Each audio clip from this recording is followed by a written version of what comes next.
Destacábamos hoy la tapa del diario Página 12 porque eh, refleja a uno de los verdaderos dramas de esta pandemia, ¿no? Y es los trabajadores de la salud, las trabajadoras de la salud, expuestas más que otros al virus con un porcentaje altísimo de contagios, más de 17.000 contagios en el rubro de la salud, empleados, empleadas, trabajadores, médicos, médicas, enfermeros, enfermeras, eh, casi 60 muertos, ¿no? Desde que arrancó todo esto.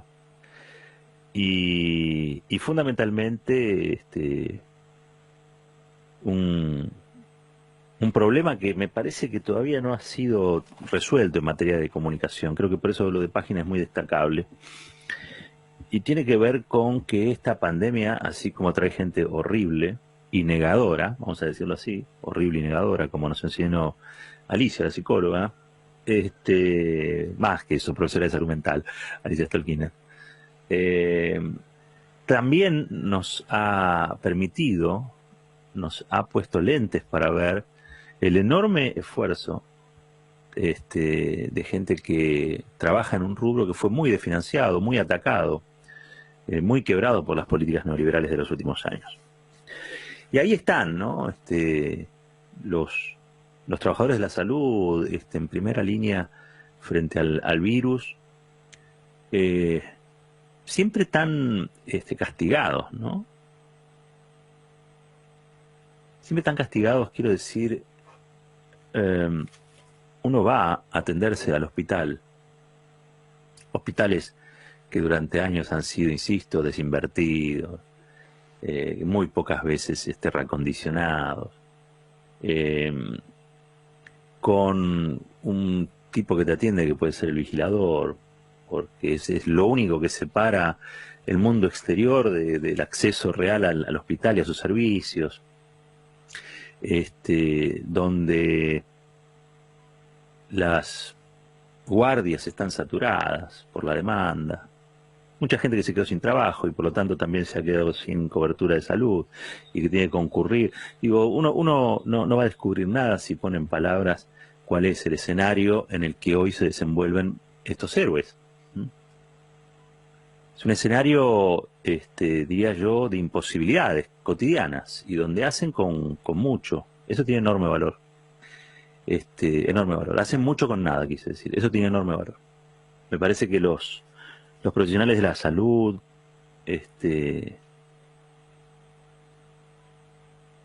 deben o merecen ser reconocidos del mismo modo que identificamos a aquellos que conspiran contra la posibilidad de salir airosos de esta pandemia, o lo más airosos posible de esta pandemia. Si identificamos a los peores, ¿por qué no podemos identificar a los mejores? Y cuando digo los peores, no estoy ni siquiera dando un nombre, estoy diciendo que hay prácticas que en este contexto son, y ustedes lo saben, nocivas para la salud pública. Entonces hay que evitarlas.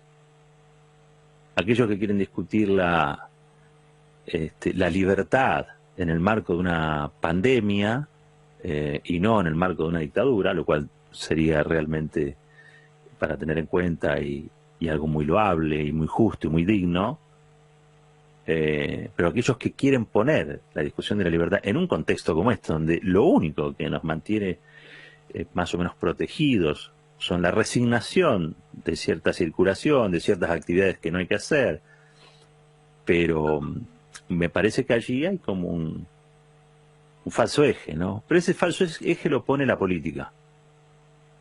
Y cuando digo la política, un espacio en política en particular, ¿no? Que es el PRO. Son sus militantes, son muchos de sus militantes. Yo hoy escuchaba a otros que no, que salían a desmarcarse. Y me parece correctísimo. Creo que hay que saludar esa actitud de Lipovetsky y de otros diciendo no. Creo que Quirós incluso modificó un poquito también lo que había dicho el otro día. De algún modo esas voces desautorizan lo que va a suceder en el Obelisco hoy, en el marco de esta convocatoria de grupos que son realmente, ¿no? Negadores, nos decía Alicia. Yo le agradezco porque nos dio un nuevo término, que es me parece más ajustado a la realidad, porque Si fueran terraplanistas, yo alguna vez compartí esa definición. Se la escuché el otro día al presidente y no me gustó. Minorías terraplanistas, dijo, pero no me gustó. Pero les voy a explicar por qué. Porque si fueran terraplanistas, entonces no son problema. La verdad, no son problemas, son un problema menor. Son, casi diría yo, una anécdota. Pero no es que no son terraplanistas, son negadores porque en sus posibilidades no está la de incorporar tanta información negativa y lo que hacen es negar para no tener el problema. Y el problema lo tenés igual. El problema no, te lo llevas a tu casa, lo traes, lo llevas a la calle. Socialmente hoy son preocupantes porque es una movilización no estipulada, es una circulación no estipulada, no tabulada, y que habría que evitar. Nada más. Yo no le pondría ninguna carga de dramatismo más, porque si no estaríamos convirtiendo a gente que está en la misma situación que todos en responsables de cosas que yo creo que no están a ese nivel. Los responsables de haber horadado y lesionado y erosionado la cuarentena no son estos grupos que se movilizan, sino los que garantizan que puedan tener argumentos para movilizarse. Y ahí hay gente que no va después de la marcha. ¿Se entiende lo que quiero decir, no? Hay dirigencias que están todo el tiempo jugando con fuego, o en este caso sería jugando con el virus, o jugando con la salud de todos y de todas, y que cuestionan la política sanitaria. Yo diría, desde que Paolo Roca despidió a esos 1.500 trabajadores de Techín. Desde ese momento, todo lo que era paz y amor se convirtió en una disputa y la cuarentena se politizó de golpe. Siempre, obviamente, todo lo que tiene que ver con salud pública es política. Pero en este caso se partidizó de un modo casi tonto, porque ahí es donde el presidente todo el tiempo trató de no mostrar grieta. Por eso lo sentaba Rodríguez Larreta, por eso lo sentaba, hasta Morales lo sentó, lo sentaba Axel Kicillof. Me parece que el presidente dio un mensaje que es, ojo, que hay un piso. En este piso estamos todos reunidos, estamos acá. Y la verdad que estuvo acertado ahí el presidente. Pero uno de los que participaba de eso no hizo las cosas bien. La verdad, hay que decirlo. Rodríguez Larreta creo que ha acelerado lo que sería la campaña interna en el PRO por la sucesión de Mauricio Macri. Esa es la impresión que yo tengo. Creo que actuó muy bien durante las primeras semanas, hasta que Paolo Roca de Techín empezó a hablar de la pospandemia, empezó a hablar de decir, che, ¿qué hacemos con esta gente que yo no les quiero pagar? Como no vamos a producir, no les quiero pagar. Ahí hay un reacomodamiento de la derecha. Y una derecha que está hoy con una especie de vacancia, porque sí, Mauricio Macri es el candidato de la derecha que más votos obtuvo en la última elección, pero a su vez se fue a miércoles, se fue a la Costa Azul. Y desde allá, desde el Zoom, quiere conducir la fuerza. Pero parece que hay otros que tienen otra idea, entre ellos Rodríguez Larreta. Entonces me parece que en esa campaña por suceder al líder de su fuerza, comenzó a hacer o a tomar algunas decisiones que no han sido buenas para la política sanitaria. Yo entiendo que el presidente no se lo diga directamente, pero... y es más, yo insisto, creo que cuando le dijo mi amigo a Horacio Rodríguez Larreta, cosa que Rodríguez Larreta le contestó no de manera recíproca, creo que lo que estaba intentando es hacerlo recapacitar y volver a esa primera fase donde todo era, a ver, paz y armonía en contra de la pandemia, en contra del virus. Ya después empezó a jugar la pospandemia, porque el mundo va a seguir, todos sabemos que el mundo va a seguir. Y ahora con vacunas en fase 3, ya tenemos una plena, no sé si plena, pero tenemos quizá la certeza más sólida sobre que el mundo va a seguir. ¿Cómo sigue el mundo? Bueno, ahí sí, ahí no hay mucha certeza, pero que sigue, sigue. Y en esa continuidad, los sectores del poder en Argentina dijeron, ojo que el futuro sigue y en el futuro va a haber privilegios como hasta hoy. Han ya sacado la espada para defender esos privilegios en varias áreas. ¿Por qué? Porque ven a un gobierno fragilizado, producto de la pandemia 1, que fue el país que dejó Macri, y fragilizado también producto de la pandemia 2, que es un gobierno atado de manos en algunas cosas donde tiene que atender la urgencia y no puede atender el corto, el mediano o el largo plazo. Tiene que atender el cortísimo plazo, que es hoy. Ni mañana ni pasado, es hoy.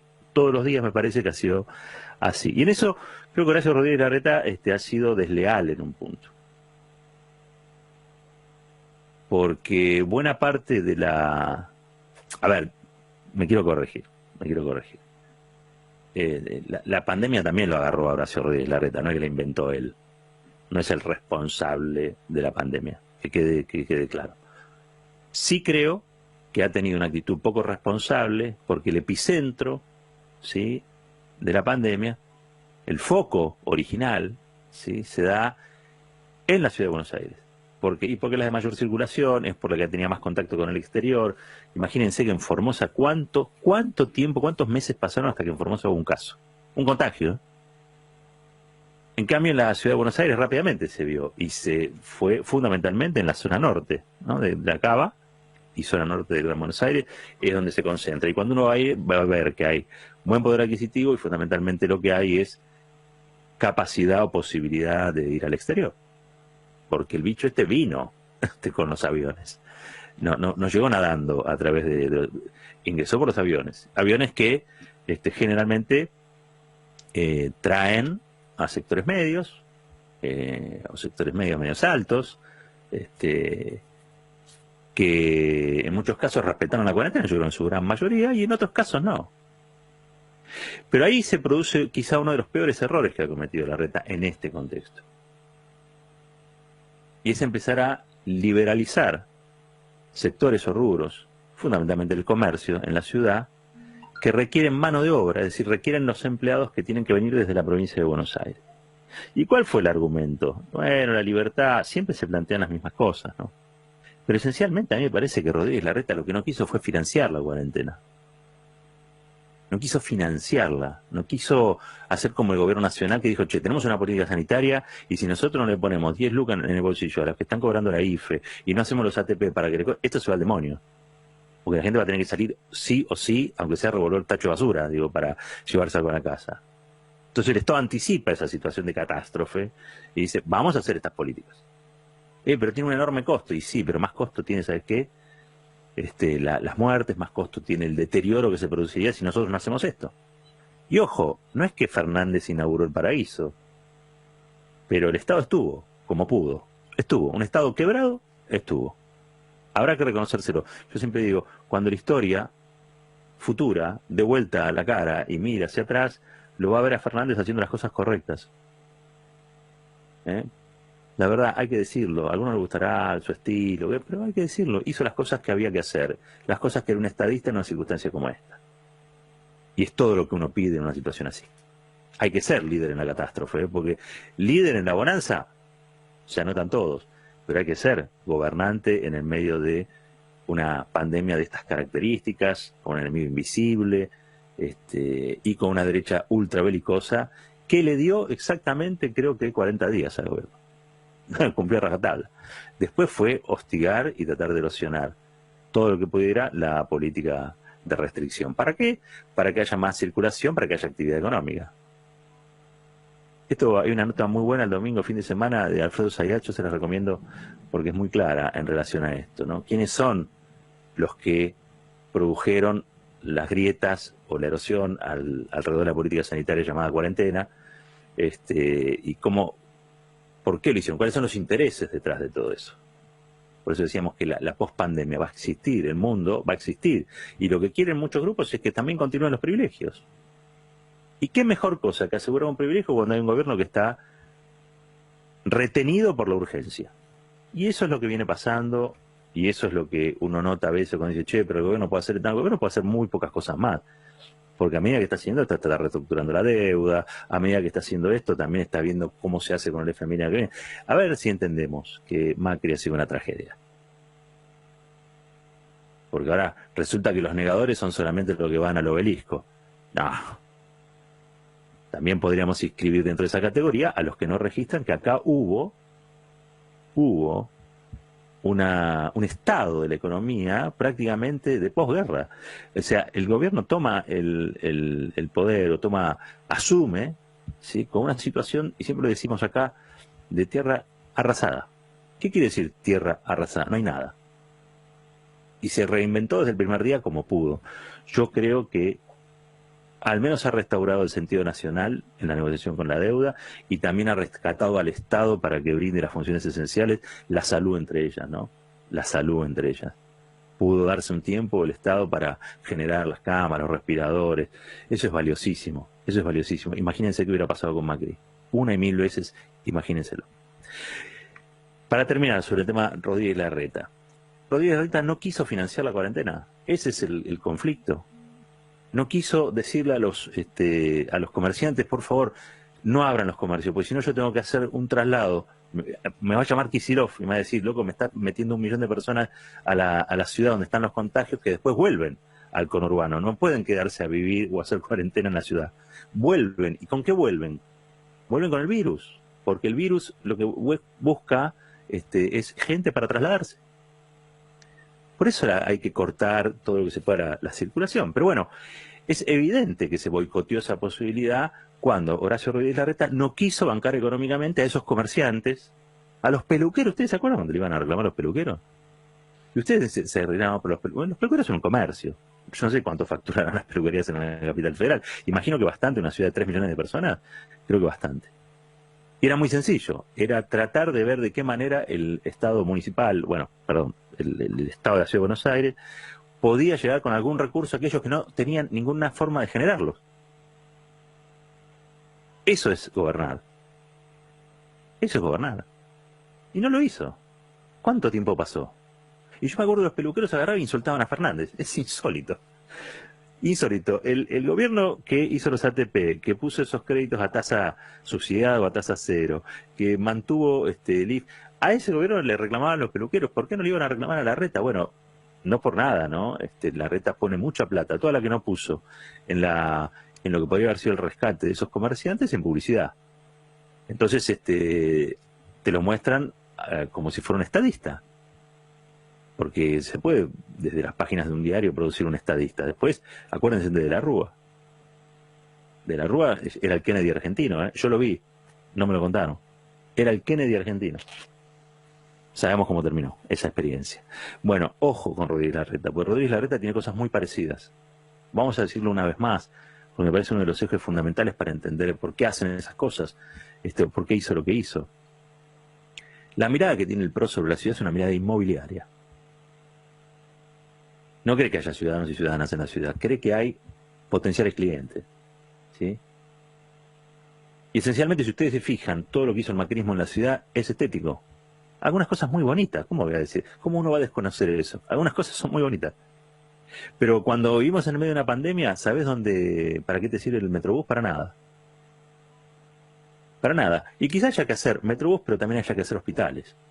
O acondicionarlos mejor. Antes de que empezara todo esto, Rodríguez Larreta quería juntar 5 hospitales y meterlos en el Muñiz. ¿Para qué? Para que los otros 4 edificios quedaran liberados y poder venderlos.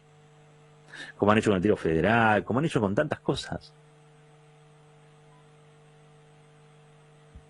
Y le queda grande. Es evidente que le queda grande la ciudad. Y es evidente también que no solamente le queda grande la ciudad, es evidente que no entiende el daño que ha producido. Porque si la ciudad se hubiera amurallado, esto entre comillas, quiero decir, protegido, una cuarentena más estricta, bueno, hubiéramos todavía retrasado bastante más los contagios en el Gran Buenos Aires. Pero claro, si uno autoriza que abra tal negocio, el tipo que es el dueño del negocio está desesperado porque no factura nada hace meses.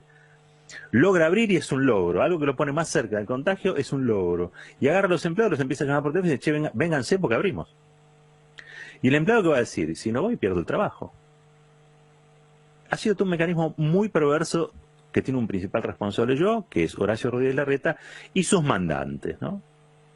Un poco de desesperación política por suceder a Macri, pero también por alinearse con Pablo Roca y la pospandemia, donde ellos quieren que el país siga siendo lo que era. Un país donde 9 millones de personas eran miradas con la nuca por el Estado. Y gracias al ingreso familiar de emergencia, hoy tienen quit, nada más que eso.